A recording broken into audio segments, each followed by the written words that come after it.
This is the fastest thing alive, Sonic the Hedgehog. Soon, he is going to be embarking on a brand new adventure on the big screen. Sonic 3 is right around the corner, so today I'll be recapping the first two movies, building my favorite moments from both, and then recreating Sonic 3 in LEGO. Let's get started. Life is great for Sonic, except he's been separated from his family, suffers from crippling loneliness, and plays ping pong with himself. Okay, maybe life isn't so great for him. For our first build, let's build Sonic's man cave. Here's the base I'll be using. I'm surrounding the exposed studs with light gray angles. The rest of the cave floor uses dark tan and olive green plates. And to mix things up, a portion of the walls are built using mixel ball joints. This technique is super easy, but it takes your mocks to the next level. I'm taking two ball plates and using a rounded 2x2 plate to hold them together. Next, I'll take two clip plates and do the same, alternating between the two until we have strips long enough for the build. I'll place slopes and such to fill in the gaps. Don't worry about uniformity, be as random as possible. For rock work like this, that makes all the difference. Now we have a cave, but it still feels pretty empty. Sonic's a growing boy, he needs things to occupy himself with. Let's add a carpet, beanbag chair, traffic cones, comics, table tennis, a tire to swing on, and other various teenage room items. Finally, let's add some vines. Okay, now it's done, and Sonic seems much happier with his room. Except Dr. Eggman is after Sonic's power, and he has a metal creation that has the speed of Sonic himself. All this takes us to the next build, Sonic falling down the side of a skyscraper. Yeah, sorry, I'm skipping the mediocre road trip for the sake of time. Boring! Here's the base we're using. I've plated it off into two segments, the road and the sidewalk. I began tiling off the road with light gray tiles, and after a healthy dose of dark gray tiles, I added the newsstand from LEGO's Daily Bugle. Now we can start building up the skyscraper. I'm gonna need plenty of window panes for this build. The Avengers Tower died for the Teen Titans Tower, and the Daily Bugle died for San Francisco. I didn't add an interior, so this build is looking empty. To help remedy that, I built a large-scale section of black plates to cover up the windows, and this did wonders to help. It looks much better now. Moving down to the city street, I'm going to add two trees to get a bigger color palette. I added these Technic wheels to create gold rails around the trees. Once the tree was placed, I slid gold bars to represent a gate around the tree. All that's left is Eggman's mechanical machine. The first thing I designed was circular jets on either side of the vehicle. The trickiest part was the front, but I was able to get some cool angles using mixel ball joints. They are the true MVP of this video. I love these parts. During the building process, I realized that Ninjago has actually given us the perfect cockpit piece for the build. This came in the Ultra Stealth Raider set a few years ago. It's one of my personal favorite sets, so I was very pleased it got to be used. Here is the finished Eggtraption. If you're interested in building it yourself, check out my Rebrickable page.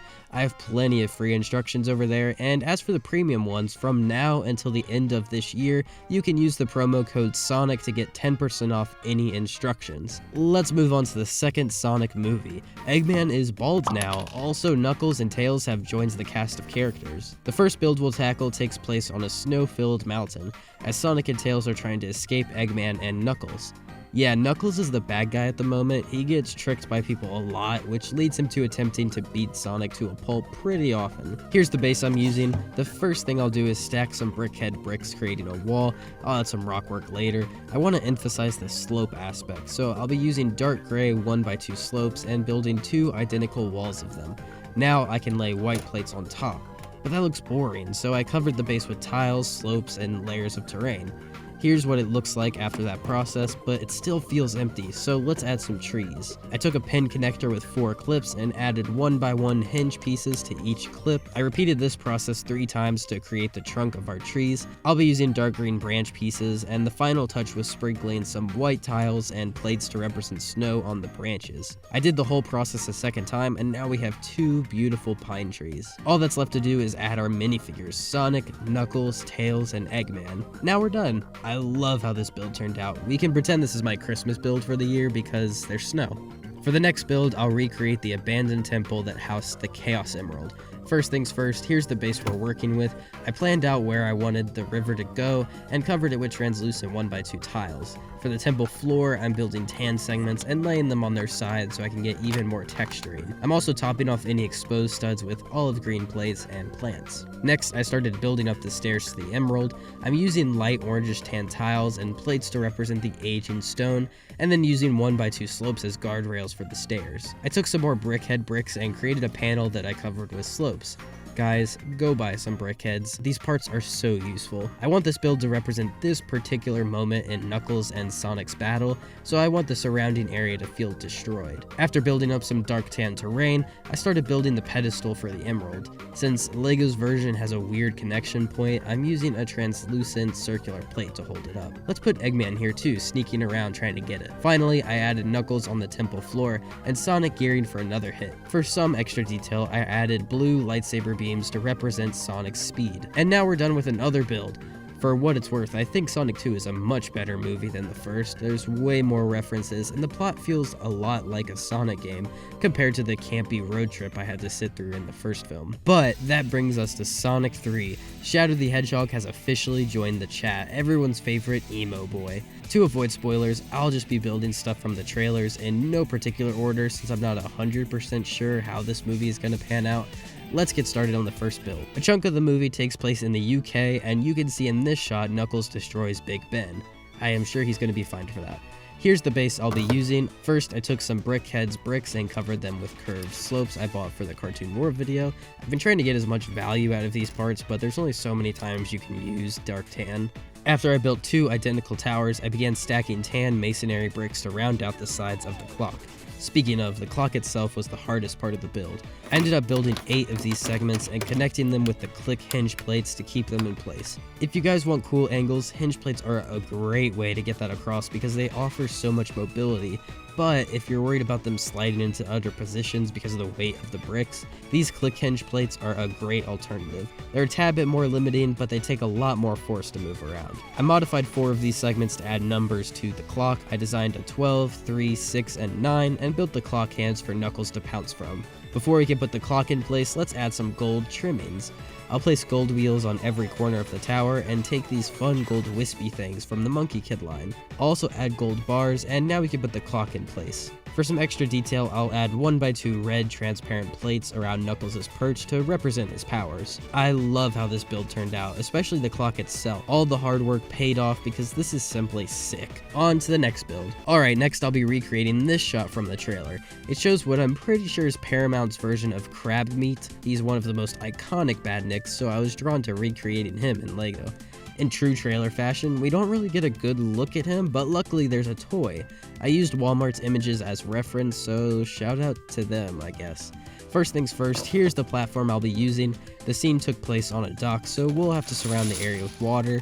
And then I used the mini 1x2 transparent bricks I bought for a previous Sonic build, and you can check that out in the iCard if you feel like it. But you should finish this video first. After placing the floor of the dock and building up the concrete walls, I added some street lights and cautionary beams. I added some boxes and concrete sections to add a few more details, and then placed Team Sonic on one end of the dock. We don't get a super good look at the other side, but I'm 90% sure this is Agent Stone who takes them inside Crab Meat, which results in this scene at a different point in the trailer. You can see what's probably Crab Meat's red eye over here. So I added an Agent Stone custom and a motorcycle to our build. Dreams, as always, is coming in clutch, providing me with these limb parts that I can use for the legs. I also use these white elements for extra armor on the legs. Finally, the claws themselves are built by taking an inverted 1x4 slope and then covering it with G-slopes. I attached the builds using a 1x2 axle beam, and then I repeated the process 6 different times. And then the arms follow a similar design, but I made the claw twice as big. The shaping of the body was a bit tricky to recreate. I'm using a solid white cockpit and then hinge plates to give me easy access to the interior. I've placed LEGO's official Eggman minifigure since Jim Carrey has completed his metamorphosis and is as close to the classic Egghead design that we'll ever get. Finally, I placed the robotic eye on the front, and now we're done. I'm pleased with how this build in particular turned out, especially Crab Meat. The dude looks very imposing, and I'm hoping we'll see Team Sonic take it down in the film. Let's move on to the last build of the video. And if you've made it this far in the video, you should subscribe, it helps me out a ton. Here's the base I'll be using. First, I tiled the whole thing off and placed the first road segment. The build was inspired by my Shadow the Hedgehog mock, one of the first Sonic videos I ever did, wow, almost a year ago. I used a cool road technique in that one and reused it here. However, I tweaked it slightly so it's way more sturdy, which gives me less of a headache. To fill out the mock a bit more, I built up a wall of sand green and white bricks and accented them with light gray arches. I placed a chain link fence and then tiled off the top to represent a second road Sonic and Shadow are running under. Speaking of, we need to add them to the build. For Sonic, I added some blue lightning elements to represent his speed and added the motorcycle I designed in the previous mock. From the trailers, it seems like they're one and the same, but we won't know for sure until the movie comes out. Oh, and of course I gave Shadow a gun. Did you even have to wonder that? I built 2 generic cars to fill in some space, and now it's complete. We've built 7 different mocks today, the most in any singular video. Comment below which one your favorite was and how excited you are for Sonic 3. In case you couldn't tell, I'm very excited. I've been wearing this epic Sonic Christmas sweater throughout the entire video's production. Yeah, my friends call me autistic.